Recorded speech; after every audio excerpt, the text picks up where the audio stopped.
கல்லு கரையாது. இது கரையும் பொருள், இது கரையாத பொருள். சரியா?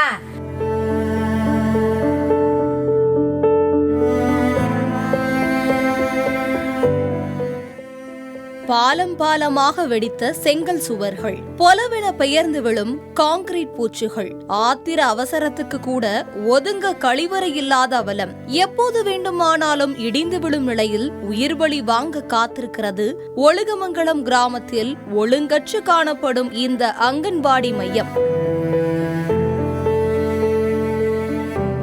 சிவகங்கை மாவட்டம் திருப்பத்தூர் அருகே ஒழுகமங்கலம் கிராமத்தில் செயல்படும் அங்கன்வாடி மைய கட்டிடம் முற்றிலும் சிதலமடைந்த காரணத்தினால் பல மாதங்களாக குழந்தைகளின் உயிருக்கு பயந்து மரத்தடியில் செயல்பட்டு வருகிறது. கழிவறை வசதி கூட இல்லாமல் எப்போது வேண்டுமானாலும் இடிந்து விழும் சூழலில் பெரும் அச்சத்தை ஏற்படுத்தும் நிலையில் காணப்பட்டு வரும் இந்த கட்டிடத்தினால் தினசரி 25 குழந்தைகளுக்கு மேல் வருகை பதிவேடு கொண்ட இந்த அங்கன்வாடி மையத்தில் தற்சமயம் 15 குழந்தைகள் மட்டுமே பெற்றோருடன் வருகை புரிகின்றனர்.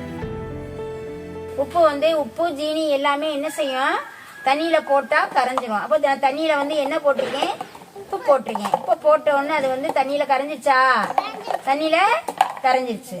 சரி, இது என்ன? கல்லு. கல்ல என்ன செய்யறோம், தண்ணிக்குள்ள போட்டுட்டோம். இப்ப கரைஞ்சிருக்காது. கல்லு கரையாது. கல்லு என்ன செய்யாது, தண்ணியில கரையாது. உப்பு தண்ணியில கரைஞ்சிருச்சு. இது கரையும் பொருள், இது கரையாத பொருள். சரியா? கடந்த 30 ஆண்டுகளுக்கு மேல் பராமரிப்பின்றி அங்கன்வாடி மையம் செயல்பட்டு வரும் காரணத்தினால் சின்னஞ்சிறு குழந்தைகளின் கல்வித்தரம் கேள்விக்குறியாகியுள்ளது. உயிருக்கு ஆபத்து ஏற்படுத்தும் நிலையில் உள்ள இக்கட்டிடத்தை அகற்றிவிட்டு உடனடியாக புதிய கட்டிடத்தை அரசு கட்டித்தர வேண்டும் என்பதே அப்பகுதிவாசிகளின் கோரிக்கையாக உள்ளது. இந்த கிராமத்தில் பார்த்தீங்கன்னா பால்வாடி கட்டடம் கட்டி இப்போ ஒரு 30 வருடங்களுக்கு மேலே ஆயிடுச்சு. இந்த 30 வருடங்களுக்கு மேலே இப்போ பார்த்தீங்கன்னா ஒரு 25 பிள்ளைங்க இதில் படிக்கிறாங்க.